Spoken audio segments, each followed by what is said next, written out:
আউযুবিল্লাহি মিনাশ শাইতানির রাজিম। বিসমিল্লাহির রহমানির রহিম। আজ 15ই আগস্ট। শহীদ আব্দুল মালেক ভাইয়ের স্মৃতিবিজড়িত এই দিন। শহীদ আব্দুল মালেক ভাই ছিলেন বাংলাদেশের ইসলামী শিক্ষা ব্যবস্থার স্বপ্নদ্রষ্টা। তিনি স্বপ্ন দেখতেন এখানে ইসলামী শিক্ষা ব্যবস্থা প্রতিষ্ঠিত হবে। শহীদ আব্দুল মালেক ভাইয়ের পরিচয়। শহীদ আব্দুল মালেক ভাইয়ের জন্ম 1947 সাল, মৃত্যু 15ই আগস্ট 1969। তিনি ছিলেন বাংলাদেশের একজন প্রখ্যাত ইসলামী ছাত্রনেতা এবং শহীদ।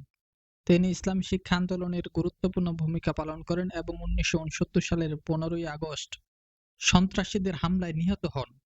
আব্দুল মালেক 1947 সালের মে মাসে জন্মগ্রহণ করেন এবং ছাত্র জীবনে তিনি ঢাকা বিশ্ববিদ্যালয়ের প্রাণ রসায়ন বিভাগের ছাত্র ছিলেন। শহীদ আব্দুল মালেক একটি নাম একটি ইতিহাস লিখেছেন তার আপন ভাতিজা। 1947 সাল থেকে 1969 সাল, মাত্র 22 বছর। এই ছোট্ট জীবনে শহীদ আব্দুল মালেকের এক একটি কর্ম যেন এক একটি ইতিহাস হয়ে আছে। তার কর্মময় জীবন ইসলামী আন্দোলনের প্রতিটি কর্মীর জন্যই অনুপ্রেরণা। তিনি জীবনে যেমন একটি সুন্দর ক্যারিয়ার তৈরি করেছিলেন, তেমন ইসলামী আন্দোলনের প্রয়োজনে সে ক্যারিয়ার স্যাক্রিফাইস করে প্রমাণ করে দিয়ে গেছেন আল্লাহর সন্তুষ্টি অর্জনের কাছে সকল বাধা তুচ্ছ, সকল পিছুটা নিঃস্ব। অদম্য মেধাবী ছিলেন শহীদ আব্দুল মালেক ভাই। শহীদ আব্দুল মালেক ভাইয়ের শিক্ষা জীবন। বাড়ির পাশেই খোকসাবাড়ি স্কুল। পরিবারের ইচ্ছা অনুযায়ী সেই স্কুলে ভর্তি করার সিদ্ধান্ত হলো, কিন্তু শিশু আব্দুল মালেক স্কুলে যেতে নারাজ। বড় ভাই আব্দুল খালেক এ ব্যাপারে ভর্ৎসনা করায় সে বাড়ি থেকে চলেও গিয়েছিল। পরে বাবা মোহাম্মদ আলী মুন্সি তাকে স্কুলে ভর্তি করানোর ব্যবস্থা করেন। সেই যে স্কুলে যাওয়া, তারপর কোনো পিছুটান তাকে দমাতে পারেনি। আব্দুল জলিল সাহেব ছিলেন খোকসাবাড়ি প্রাইমারি স্কুলের প্রধান শিক্ষক। তিনি শিশু আব্দুল মালেককে কয়েকটি প্রশ্ন করেছিলেন। সবকটি প্রশ্নের উত্তর পেয়ে তিনি এতই অভিভূত হলেন যে আব্দুল মালেককে তিনি সরাসরি দ্বিতীয় শ্রেণীতে ভর্তি করে নিলেন। প্রায় 5 কিলোমিটার দূরে গোসাইবাড়ি হাই স্কুল এলাকার মধ্যে এই স্কুলটির বেশ সুনাম ছিল। শিশু আব্দুল মালেক সেই স্কুলে পড়ার আগ্রহ পোষণ করায় তাকে সেই স্কুলে ভর্তি করা হলো। যে কোনো কারণেই হোক, প্রাথমিক বৃত্তি পরীক্ষায় অংশ নিতে পারেননি আব্দুল মালেক। কিন্তু বার্ষিক পরীক্ষায় তার রেজাল্ট দেখে শিক্ষকরা আফসোস করলেন এবং জুনিয়র বৃত্তি পরীক্ষায় অংশগ্রহণ করতে যেন আব্দুল মালেকের বঞ্চিত না হয় সে ব্যাপারে খেয়াল রাখলেন। যথারীতি আব্দুল মালেক জুনিয়র বৃত্তি পরীক্ষায় বৃত্তি পেয়ে কৃতিত্বের স্বাক্ষর রাখলেন। আব্দুল মালেক চাচ্ছিলেন বিজ্ঞান বিভাগ থেকে এসএসসি পরীক্ষা দিতে, কিন্তু গোসাইবাড়ি হাই স্কুলে তখনও বিজ্ঞান বিভাগ ছিল না। আব্দুল মালেক চাচ্ছিলেন বগুড়া জিলা স্কুলে 9ম শ্রেণীতে ভর্তি হতে। ভর্তি হওয়ার জন্য প্রয়োজনীয় কাগজপত্র দিতে চাচ্ছিলেন না প্রধান শিক্ষক মুজিবুর রহমান সাহেব।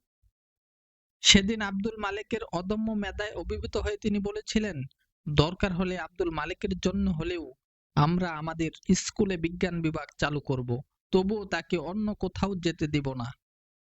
বগুড়া জেলা স্কুলের প্রধান শিক্ষক আজিজুর রহমান স্যারের সাথে দেখা করে ভর্তির কথা জানালে ভর্তির জন্য ফরম জমার সময় শেষ হওয়ায় তিনি অপারগতা প্রকাশ করলেন। সহকারী প্রধান শিক্ষক শামসুদ্দিন স্যারের অনুরোধে তাকে ফরম জমা নিয়ে ভর্তি পরীক্ষায় অংশগ্রহণের সুযোগ দেওয়া হলো। ভর্তি পরীক্ষায় তিনি প্রথম স্থান অধিকার করলেন। স্কুলের হোস্টেলে থেকে পড়ালেখা করে এসএসসি পরীক্ষায় অংশগ্রহণ করলেন। পরীক্ষা চলাকালীন সময়ে বাবা মারা গেলেন। পরীক্ষার কারণে তাকে জানতে দেওয়া হলো না। মারা যাওয়ার 2 দিন পর বড় ভাই মাস্টার আব্দুল বাড়ি দেখা করতে গেলেন আব্দুল মালেকের সাথে। পরীক্ষার খোঁজ খবর নেওয়ার পর আব্দুল মালেকও বাড়ির খোঁজ খবর জানতে চাইলেন। বড় ভাই কৌশলে জানালেন যে উপস্থিত সবাই ভালো আছেন। পরীক্ষার চলাকালীন বাইরে বেশি ঘোরাফেরা না করে মনোযোগ দিয়ে পরীক্ষা শেষ করেই বাড়ি আসার জন্য পরামর্শ দিলেন। কারো মাধ্যমে বাবার মৃত্যুর খবর জেনে পরীক্ষা যেন খারাপ না হয়, সেজন্যই এমন পরামর্শ দিলেন। পরে পরীক্ষা শেষে বাড়ির নিকটবর্তী হতেই প্রতিবেশীর কাছে বাবার মৃত্যুর খবর পেয়ে অচেতন হয়ে পড়েছিলেন শহীদ আব্দুল মালেক। এসএসসি পরীক্ষায় রাজশাহী বোর্ডে মেধা তালিকায় 13শ স্থান অধিকার করে ভর্তি হলেন সুনামধন্য রাজশাহী কলেজে। রাজশাহী কলেজ থেকে মেধা তালিকায় 4র্থ স্থান অধিকার করে ঢাকা বিশ্ববিদ্যালয়ে ভর্তি হওয়ার আগ্রহ জানালেন। বড় ভাই আব্দুল বারী আব্দুল মালেককে সাথে নিয়ে ঢাকা পৌঁছালেন বিকাল প্রায় 3টার সময়, কিন্তু 2টার সময় ভর্তি ফরম জমা দেওয়ার সময় শেষ হওয়ায় অফিসের কর্মকর্তারা তাদের কিছুই করার নেই বলে জানিয়ে দিলেন। আব্দুল বারী সাহেব চলে আসার পূর্বে তাদেরকে আব্দুল মালেকের একাডেমিক কাগজপত্রগুলো দেখার অনুরোধ করলেন। অফিসের কর্মকর্তারা কাগজপত্র দেখে বায়োকেমিস্ট্রি বিভাগের প্রধান ডক্টর কামাল হোসেনকে বিষয়টি জানালেন। কামাল হোসেন নিজেই আসলেন, কাগজপত্র দেখলেন এবং এমন মেধাবী ছাত্রকে ফিরিয়ে না দিয়ে ফরম পূরণ করে জমা দিতে বললেন। এবারও ভর্তি পরীক্ষায় প্রথম হলেন আব্দুল মালেক। প্রথমে জিন্নাহ হলে সিটের আবেদন করে না পাওয়ায় ডক্টর কামাল হোসেন স্যার পরে ফজলুল হক হলে থাকার ব্যবস্থা করে দিলেন। সেই থেকে ফজলুল হক হলের ১১২ নং কক্ষেই কাটিয়েছেন তিনি। অবশেষে আরেকটি কৃতিত্বপূর্ণ রেজাল্টের অনার্স ফাইনাল পরীক্ষার পূর্বেই ইবলিসের ষড়যন্ত্রে অকালেই নিভে গেল এই অদম্য মেধাবী প্রাণ। কবি ফররুখ আহমেদ আব্দুল মালেককে নিয়ে লিখেছেন, ইবলিসের ষড়যন্ত্রে নিভে গেল অকালে যে প্রাণ, জান্নাতের ফুল হয়ে ফুটেছে সে এখন অম্লান। ইকামাতে দিনের কাজকে অগ্রাধিকার, পৃথিবীর হাজারো কাজের ভিড়ে ইকামাতে দিনের এই কাজ যেন আমার কাছে সবচেয়ে প্রিয় হয়। আর কোনো বাসনা নেই তো আমার, কবুল করো তুমি হে দয়াময়। হ্যাঁ, সত্যি পৃথিবীর সকল কাজের মধ্যে ইকামাতে দিনের কাজকে সবচেয়ে বেশি প্রিয় করে নিয়েছিলেন শহীদ আব্দুল মালেক। দিনকে তিনি অন্যতম নয় বরং একমাত্র উদ্দেশ্য হিসেবে গ্রহণ করেছিলেন। আর এই উদ্দেশ্য পূরণে বাধা হিসেবে যা কিছু সামনে এসেছে তা মারিয়ে এগিয়ে গিয়েছেন। শহীদ আব্দুল মালেকের কিছু বিখ্যাত উক্তি। শহীদ আব্দুল মালেক লিখেছেন, আমি ধন সম্পদ কিছু চাই না, শুধুমাত্র যেন প্রকৃত মানুষরূপে জগতের বুকে বেঁচে থাকতে পারি। কলেজের গণ্ডি পেরিয়ে যখন বিশ্ববিদ্যালয়ের চত্বরে প্রবেশ করলেন তখন তার এই সংকল্প আরো দৃঢ় হলো। তাই তো ফজলুল হক হলের তার রুমের দরজার উপর লিখে রেখেছিলেন শহীদ সাইয়্যেদ কুতুবের সেই বিপ্লবী বাণী, আমরা ততদিন পর্যন্ত নিস্তব্ধ হব না, নীরব হব না, নিথর হব না, যতদিন না কোরআনকে এক অমর শাসনতন্ত্র হিসেবে দেখতে পাই। আমরা এ কাজে হয় সফলতা অর্জন করব, নয় মৃত্যুবরণ করব।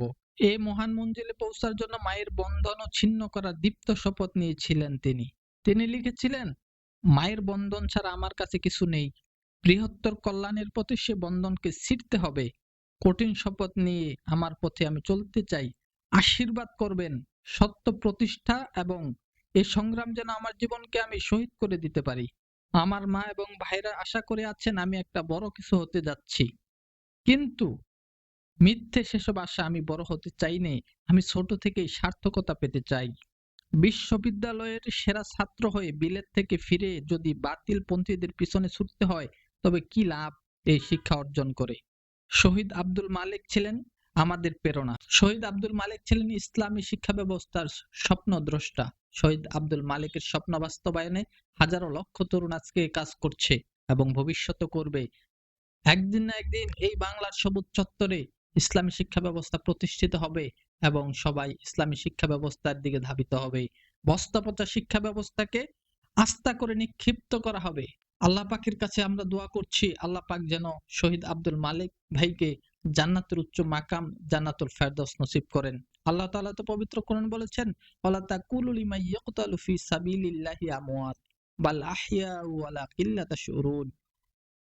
যারা আল্লাহর পথে সংগ্রাম করতে গিয়ে নিহত হয় তাদের তোমরা মৃত বলো না, বরং তারা জীবিত এবং আল্লাহর পক্ষ থেকে রিজিক প্রাপ্ত। শহীদ আব্দুল মালেক ভাইকে যারা হত্যা করেছিলেন তারা হচ্ছে ছাত্র ইউনিয়ন, ছাত্র মৈত্রী এবং বাম সংগঠনের নেতাকর্মীরা। শহীদ আব্দুল মালেক ভাইয়ের মৃত্যুর সাথে সরাসরি জড়িত ছিলেন হাসানুল কহিনু, রাশেদ খান মেনন সহ নাস্তিকেরা। সেদিন একটি গোলাপকে তারা এই পৃথিবীর বুক থেকে মুছে দিয়েছিল। তারা নাস্তিক্যবাদকে প্রতিষ্ঠা করার জন্য, ইসলামী শিক্ষা ব্যবস্থাকে চিরতরে নির্মূল করার জন্য সেদিন শহীদ আব্দুল মালেক ভাইকে হত্যা করেছিল।